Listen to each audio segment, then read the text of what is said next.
Welcome to Conversations Below the Surface, the CBS Podcast Shorts. I am your host, Marcus Gentry, and we hope you enjoy this episode. This one has a very particular theme, and the theme is One Step Beyond. This is an interview with someone who I would call a very dear friend who I've known for a lot of years. I actually don't know how many years it's been, but it's been quite a few years. Her name is Greta. I first remember meeting her at an event. I was a part of a recording group. There were some other artists that were being acknowledged by the city of Chicago. She and some other people in the industry were there as a part of that acknowledgement in the event that was going on. That was my first meeting. Later on, after I found out some of what she did, while I was working at the Housing Authority, County of Cook, I was working with a group of residents who were in a leadership program. They were looking for inspiration in whatever way they could find it. So I asked her, would she be willing to come in and talk to these women about her lifestyle, her journey, her career, and possibly would inspire some. Well, it did inspire them because years later, after talking to some of them, they told me that they remembered some of the things that the lady that I brought in said. So that was real good. And she came in and she talked about much of what she did because she worked, if I have the language right, as an esthetician and worked with people in the television media. And she also is friends with many people in the recording industry as performers and entertainers. And so she has a wide gamut of experiences and things that she has been involved in musically and otherwise. And so she was just a great person to introduce to them, and she's been a great person to know over the years. She asked to actually share some of her story today. So this theme is about one step beyond, and that's going one step beyond your expectations. What happens when you move one step beyond what you expected to happen? But before we get into that, let me welcome to the microphone, to this platform, Miss Greta. Thank you for joining me this time and us this time for this podcast short. Thank you for your time and effort here. Well, thank you so much for allowing me to join your platform, Marcus Gentry. Oh man, I'm glad to have you here. What I'd like to do, because I did as good as I could do for the moment, just to share a little bit about your history. But do you mind sharing with our audience some of your career, what you have done, what was your or is your profession, what is your passion, your your career choices? What did that look like early in life for you? Okay. Just thinking back from where you started, from where we met in the industry, I was a makeup artist in film and television, licensed esthetician, because sometimes when you're in the arts, you expound on those talents and you get involved in a lot of the things. I've been a fashion stylist to celebrities, and by working in film and television for major television stations, I got exposure to a lot of different things. So, and working with the 70s groups for, as they would travel with their shows, I worked with a booking agent, which Mm, again opened the door for other opportunities. And also as a musician myself. I I would, think I remember. Yes. yes, I have to search my memory because as I had been working in that particular arena, sometimes don't keep tab, just do what I do to be Right. productive and meet people to make the best of my talent, so to speak. So Right. that's kind of where I started as Right. a child, just fiddling around with my dolls, cutting dolls' hair, and thinking it was going to grow back, which it never did. But as I got my um, education in life, I realized I still needed to be in the arts because I worked with in a lot of positions where I had to use my analytical skills, and I was never pleased. So Okay. when I got to the arts, that's when I kind of had my aha moment. I was able to excel and be pretty productive in the arts arena in a lot of different professional categories. Okay. Yeah, and I know you have a ton of stories that goes along with the people that you've met over the years during that time. Yes. Lot of memories that goes with that. Things that some people never have an opportunity to do, and it was those kind of stories that inspired the women that I introduced you to at that particular time, working for the Right. housing authority. Now, at a Right. certain point during your journey, you moved into social services. Is that right? Healthcare, social services. Yes. How has that transition been for you? How was it going from that, and how did you find a way to blend your passion for entertainment and things like that with what you did with social services? Yes. During the 9/11, Okay. the artistry industry kind of closed up. I had major productions scheduled in the United States and actually overseas they got shut down because of 9/11. Mm, So I had to think as an independent contractor, freelance artist, what I could do to continue to survive. So I decided to go back to corporate America, and okay. by contacting key individuals, actually, I will say, I had a dream of someone that I knew, Mm, and I happened to see him on television. mm, And I took that as a lead to contact him to see if he had any career vacancies. And he told me to come to his office the next day, and I was hired, which wow. happened to be, yeah, in social services. So it does pay to have connections, but the connections were not just the key. I had to have the education and preparedness to perform the job. And Yeah. fortunately, I was college educated and had a lot of the skills and certifications, which made me qualified for the position in social services. Yeah. And Obviously. Yeah. And how I know you've told me about different creative ways that you have brought some form of entertainment even to some of the residents that you work, because you work with in different buildings where people had disabilities or things like that, right? And you brought entertainment kinds of events to them as well, didn't you? by working in social services, you need to bring talent with you, whatever you have, everything I've learned from the Girl Scouts up to adulthood Mm, to make make someone's life better.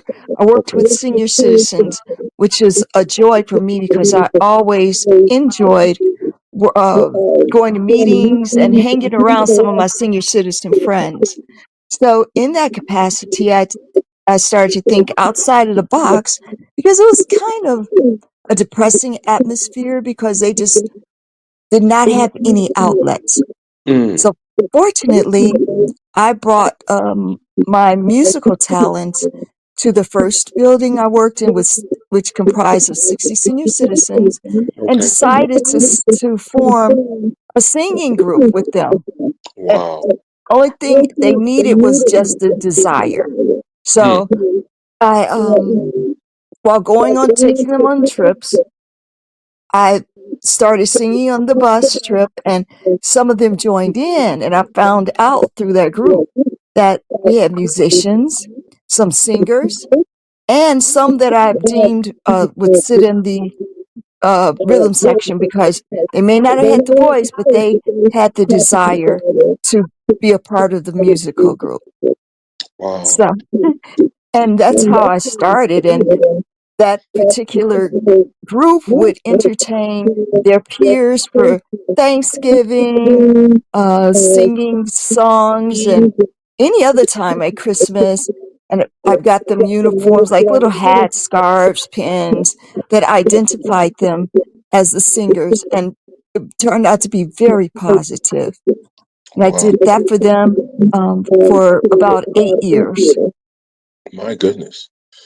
That's exciting. And I know that created memories for a lot of them. And I understand that that can be depressing because many people who are in either senior homes or homes with people with disabilities, some of them have given up and Yes, feel that their life is over because they don't have the same quality of life that they had earlier, but you gave them a reason to thrive. There seems to be a running theme, though, when I'm listening to you talk about what you have done and what you do, and that's about the importance of building healthy relationships yes, and all that comes from that. So everything that you've talked about, whether it's with the people in the media or in the entertainment world or seniors or friends, people that you know, seems that building relationships has been an important part of your life. correct. And not burning bridges through any of the process. And Mm. when I started working in the social services industry, I had relationships as a consultant with big cosmetic companies, and they gave me goodie bags for all of the seniors for the holiday season. And Wow. they had an overly abundant amount of brand name hair care products, fragrances, household products. I mean, it was just abundant. They were kind of drowned, I'll say, in wonderful with wonderful gifts, and some politicians also assisted. So Isn't that a beautiful thing? yes, and it continued on throughout my career with connections that I've had. Wonderful connections with people who have are decision makers in their respective industries or their respective craft have volunteered their time and reached out and have done these particular projects for free. They came to speak, and I remember working with children as well. I Okay. worked at a building where there was grandparents raising grandchildren, and I reached out to my dear friends, and even Dr. Respect came out to speak with the Yeah. boys about Yeah. hygiene, and we kind of closed the door, and they didn't have anyone else to teach them about those particular some of the things we take for granted.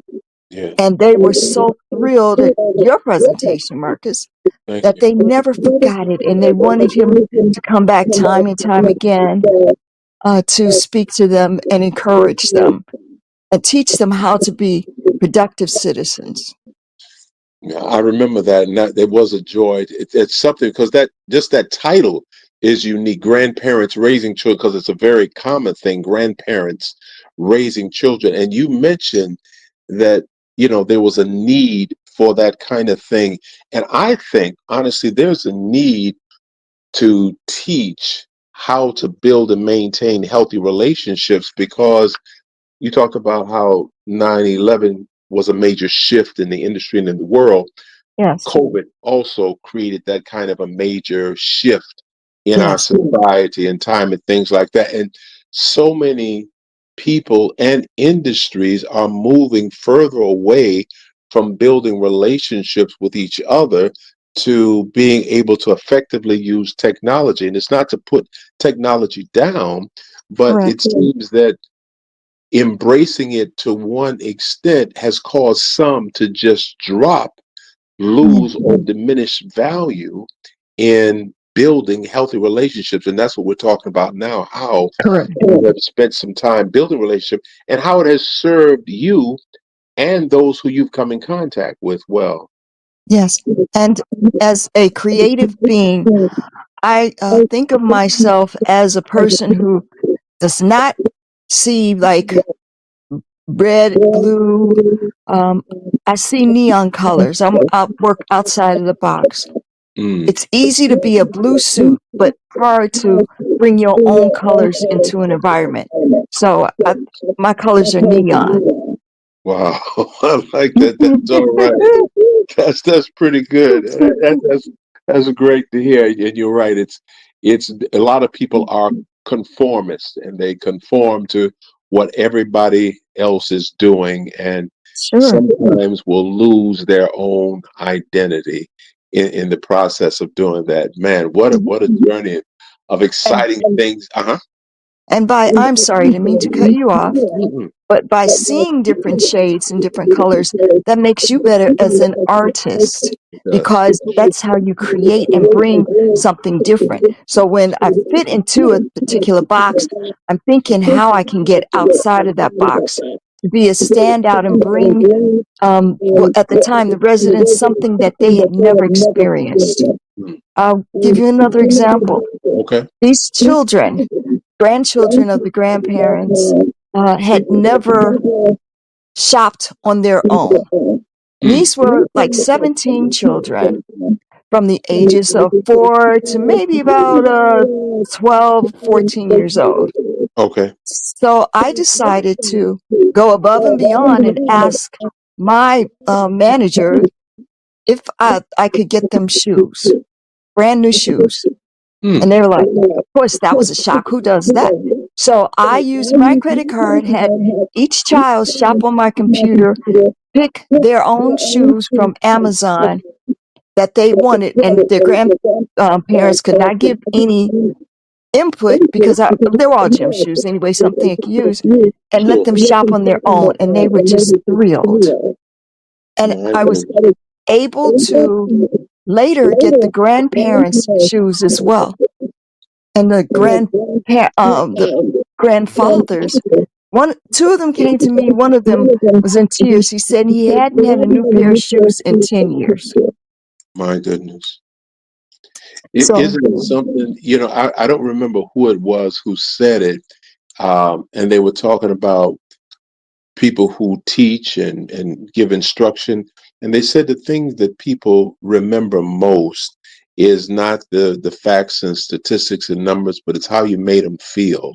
And yes, we're talking about things that you did that touched the heart of children, their parents, grandparents, and all the people that you come in contact with along the way. yes. And the shoes actually were a reward.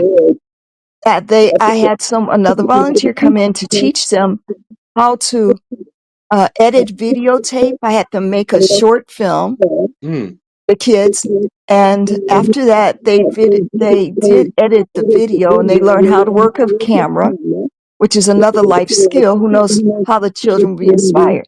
So at the viewing of the video with their grandparents there, and the children, I told them they had done such a wonderful job. I stole kind of a line or borrowed a line from Oprah. I said, "You get a new pair of shoes. You get a new pair of shoes. You get a new pair of shoes." It turned Oh out being man. fantastic. And that was after they had completed this video. So yes, and upon that as well, they had an etiquette class. I just tried to think of things that maybe they had never had.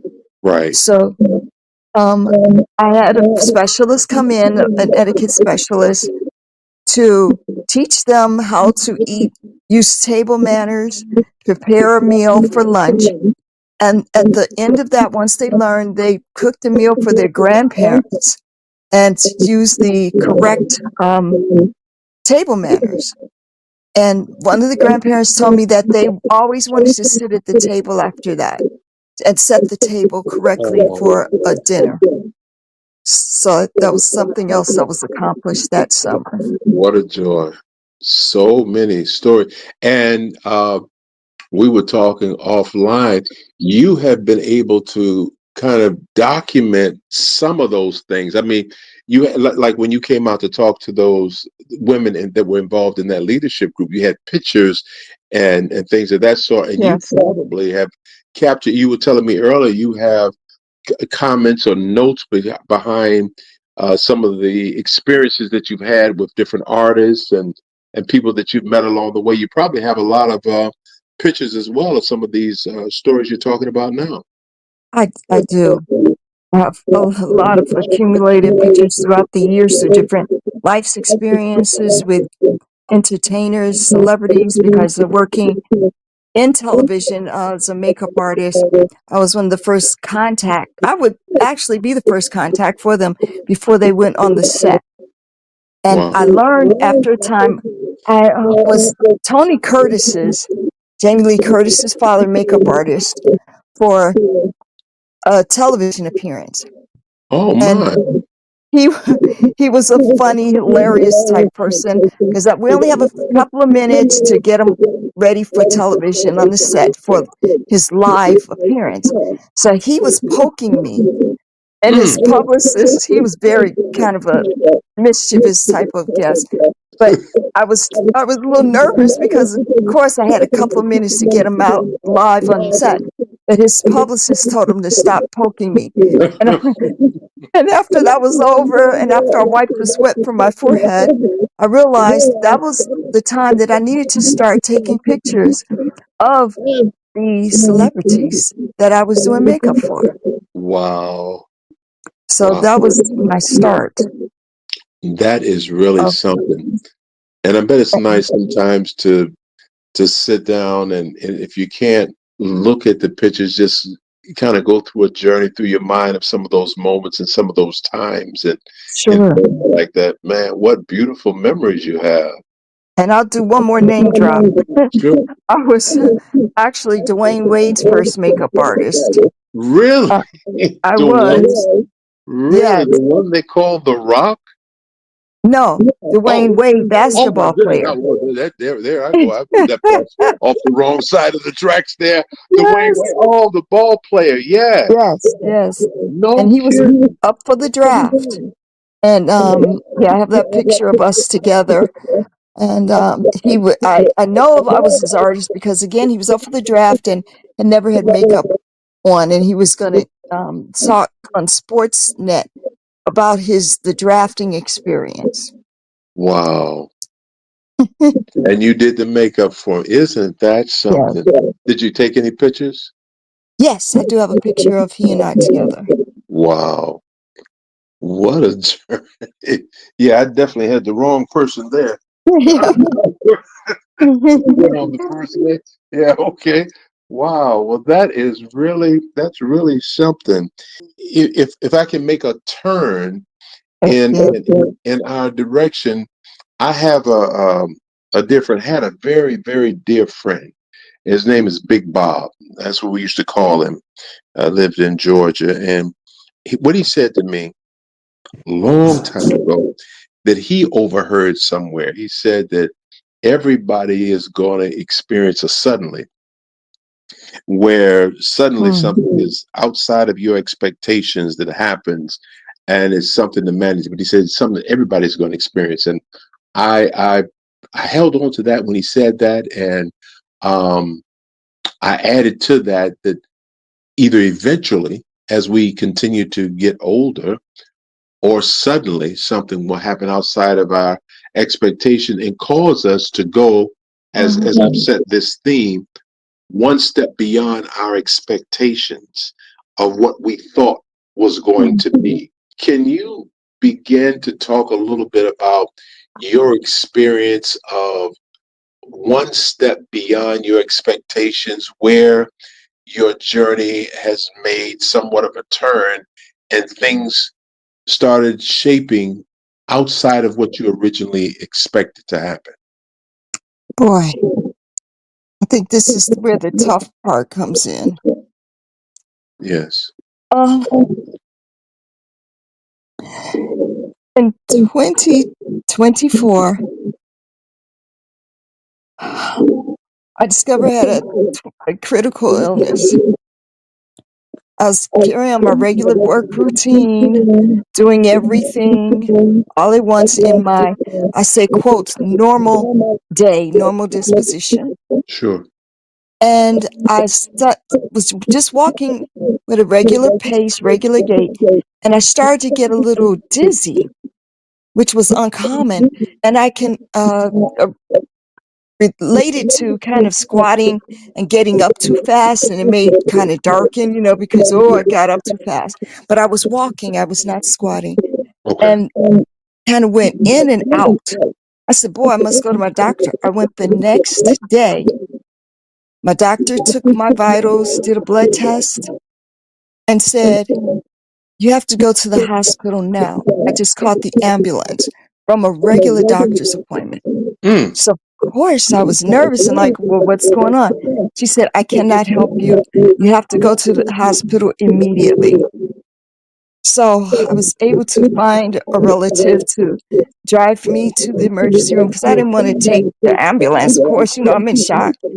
Come to Sure. find out, yes, that through testing, they found that I have pancreatic cancer, My goodness. and literally happened overnight. And I have been on that journey since 2024. My world changed.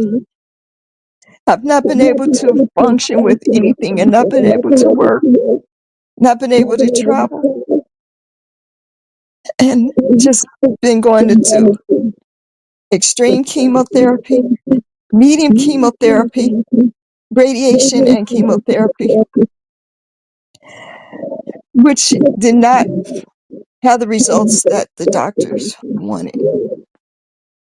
So I'm still in this, and I've made a decision to just let God have his way.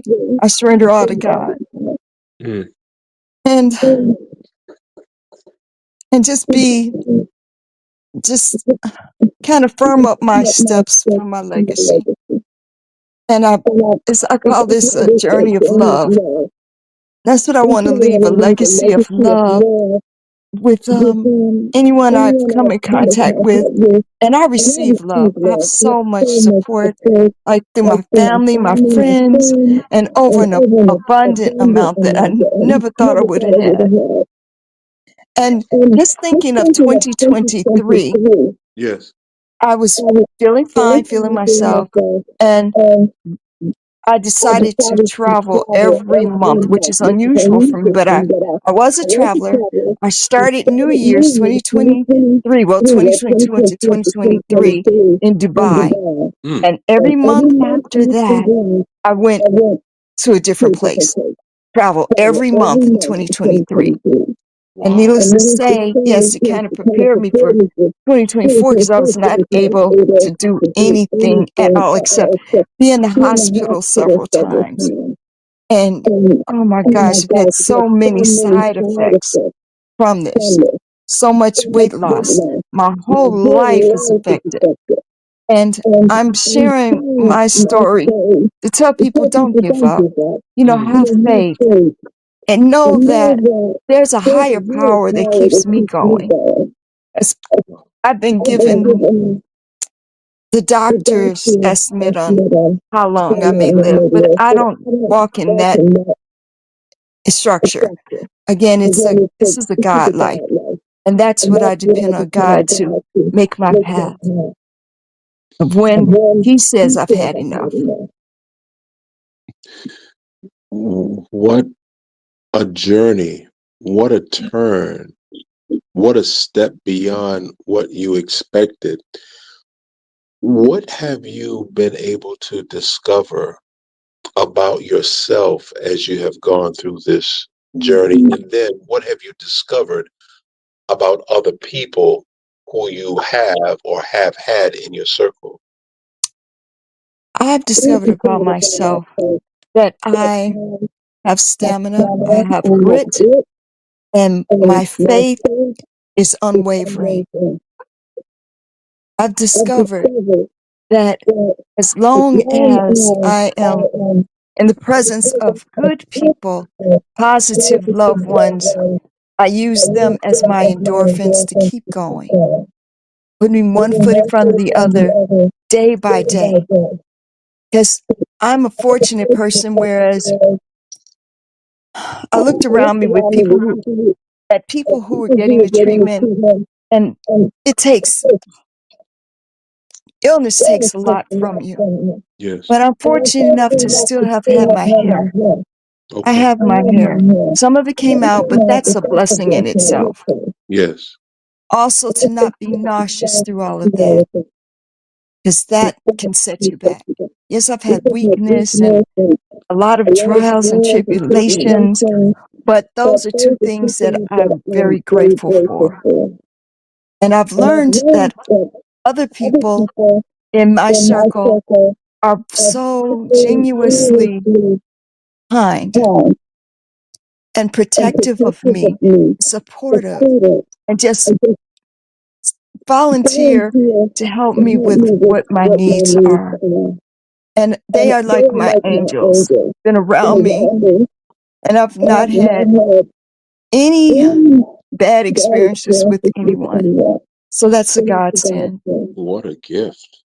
What a gift that is. Yes.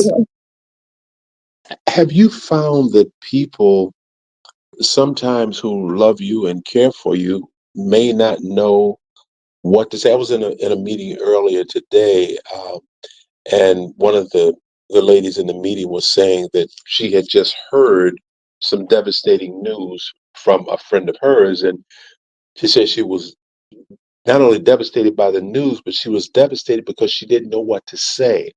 Yeah. Have you how have you come across people who just don't know what to say to you? And is there anything that you would recommend that a person say to someone who is going through something like you're going through? Is there something that Hmm. that you would recommend that they consider talking about or saying? Okay, well, I didn't tell people. It's 2025, and I'm just starting to tell. I'm not around anyone really, except Okay. people in my circle, but my closest relatives, I didn't tell them for the longest because I had to process this whole new world that I had to deal with myself. Sure. So some of them are just finding out, my closest relatives, but they've rallied around me, and I know it's awkward, but I try to keep in mind, as people are caregivers of me, they don't know what to do because this journey is not just about me.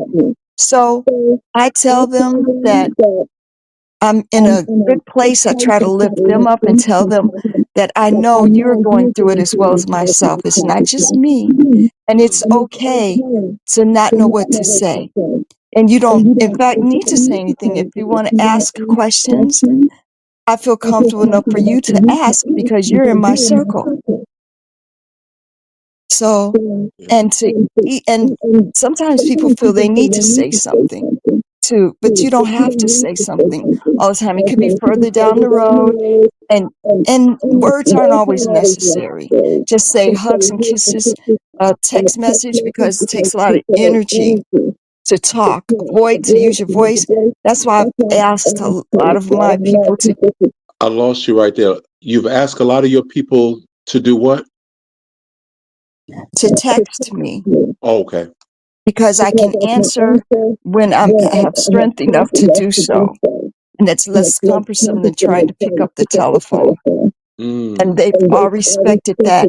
And sometimes if they contact me, even with a text, I don't want it to go too long, so I may leave them a heart emoji because I may not have strength to write a sentence. I just send them a heart or praying hands. They know I see that they are reaching out and offering services or praying for me.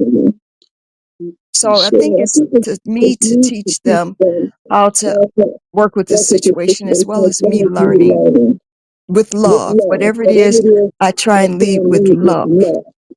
that is something. In your leading with love, let me ask you something. Have you, and you again, you've been very fortunate or blessed, or whatever language you would want to use for that, to have such supportive people around you, or angels, as you've said, around you during this time.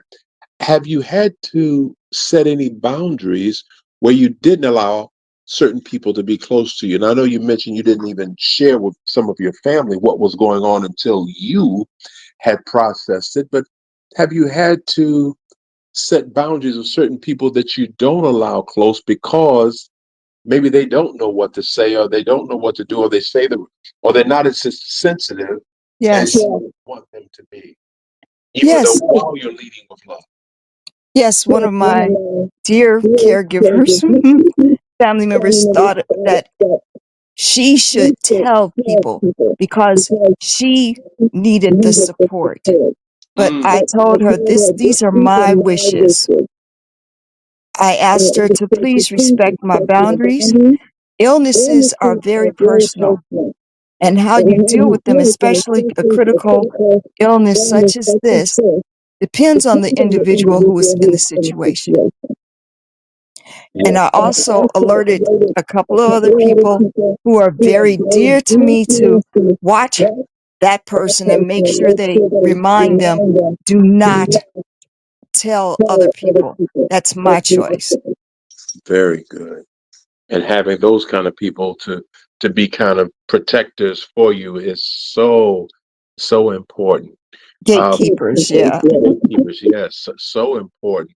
So you mentioned to me before offline about wanting to maintain as much of a quality of life as you can, and you were saying even before this discovery, before you um, had that one step beyond your expectations, you were living the highest quality of life that you could possibly manage anyway. You were Yeah. doing this for the seniors, you did it for the young children, you did it for the grandparents, you've done it for everyone that you've come in contact with. What does quality of life look like? And you did it for those who had given up on life in some of the um, Yeah. buildings that you work with the seniors and those with disabilities. How do you find a quality of life now? What shows up as a quality of life for you now? Yeah, I'm figuring that out now because a Mm, lot of times my quality means just being in peace, praying, trying to stay steady, trying to eat. Speaking, there are so many more people that I found out about who have this some type of C disease. I don't even want to give the word strength, sure. but they have C. And I've been able to share with them some products that I've used that have kept me going. For example, not using silverware, but plastic utensils because you get a metallic taste in your mouth, and the Mm, silverware adds metallic to it. So certain things like that can maybe help someone else who's going through with quality of life. isn't And other that things, I've sent lists of things that help me. So I have been able to help people even through my journey. And it's important to just every day, it's day to day, is I have a different quality of life that I can add to it because I learned don't go too far in advance. just kind of stay right where you are at that time. Yes. And I have a friend who developed dementia this time, like a couple of weeks ago, and I just got out the hospital the next day. I went to visit her as well. So it's for me to continue on the path of helping people, letting God know that I still want to be here in service for Him. I'm Mm, not perfect. I'm a human being. You know, I have my faults, my sins that I pray for uh, to rebuke and, forgiveness. I'm not saying I'm nowhere near perfect, but I'd like to just get back out in the world, learning from just learning whatever I can, enjoying sharing life with quality people too. what a beautiful message. What a beautiful thing.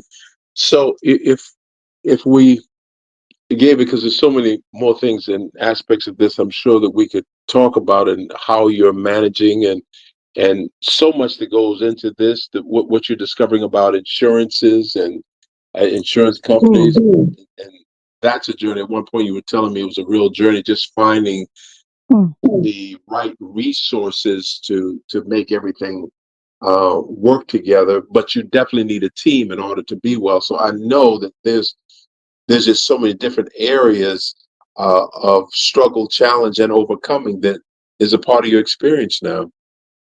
Yes, and that's an understatement. I, You don't I, understand unless you're in it.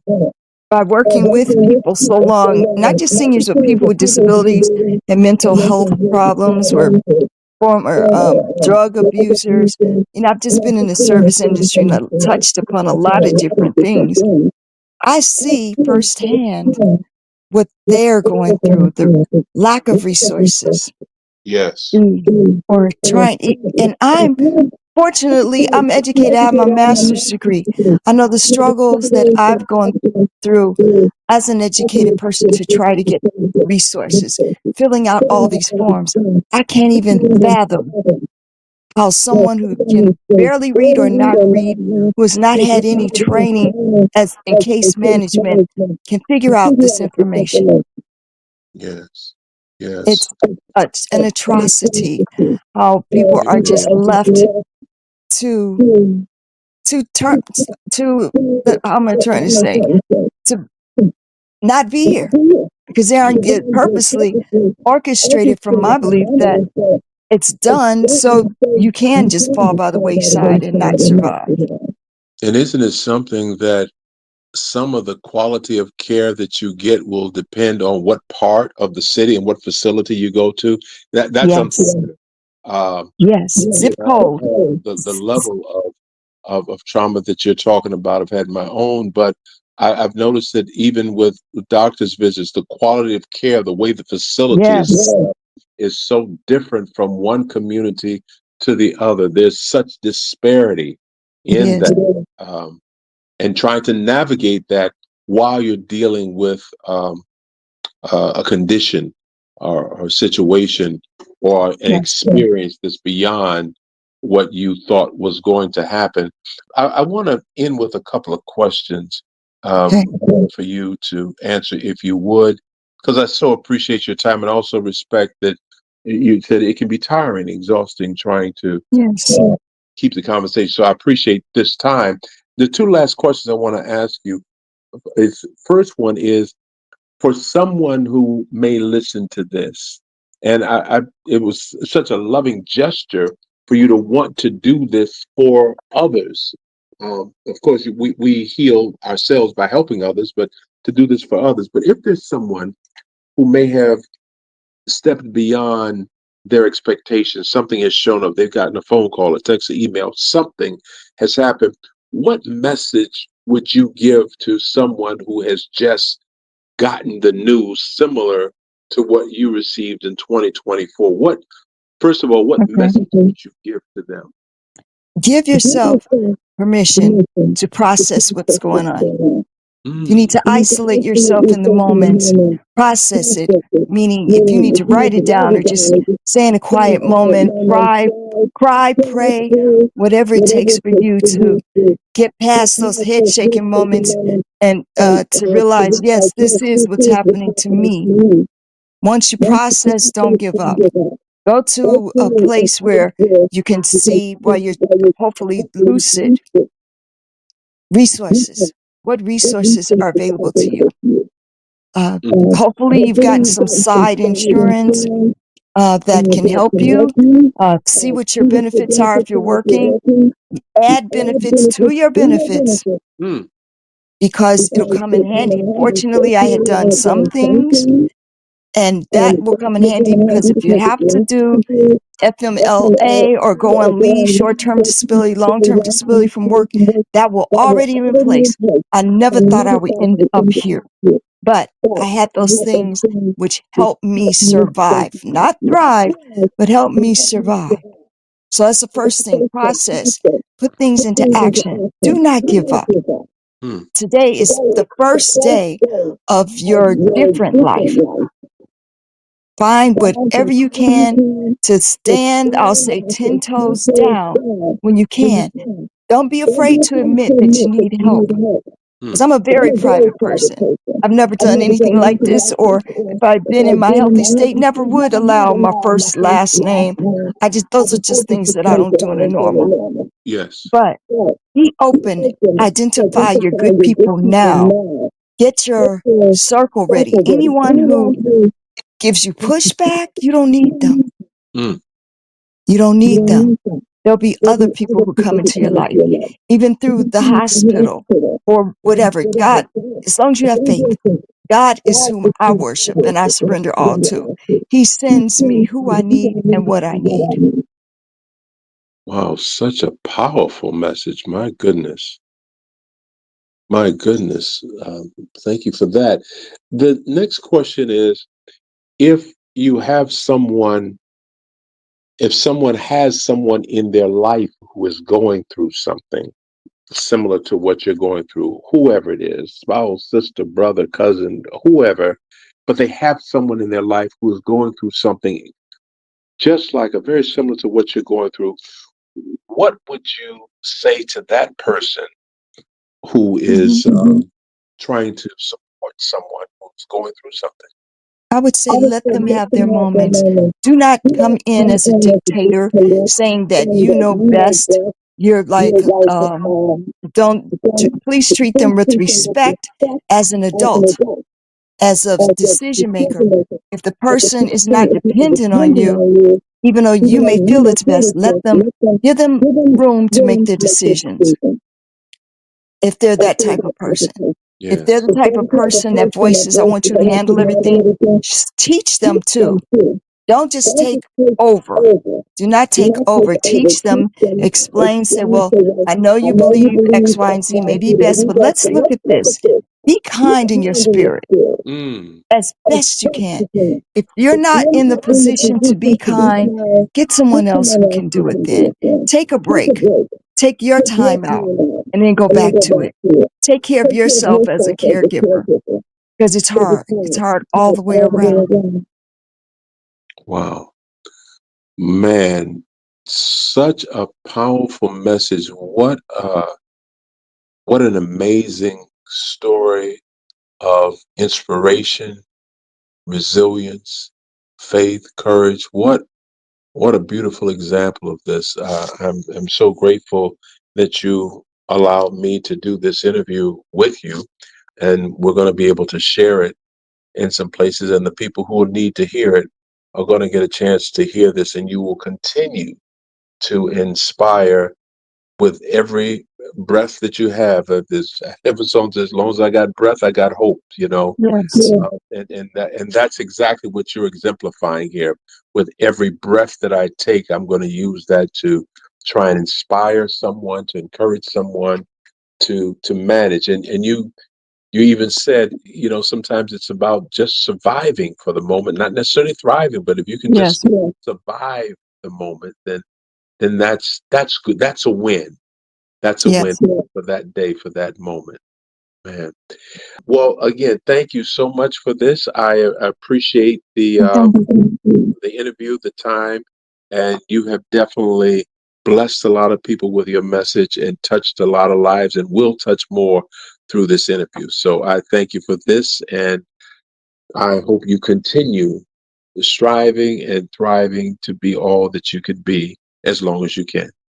And thank you Thank so you very so much very for much your for your time and time and even even interviewing and interviewing and listening to me. listening I to hope me. I this hope this helps helps maybe just maybe even just one even one person. person. Absolutely, and I'm sure it will. Thank you for listening to this CBS Podcast Short. If you would like to hear more on this topic, please email me at respect@marcusgentry.com. And don't forget to check back for new episodes.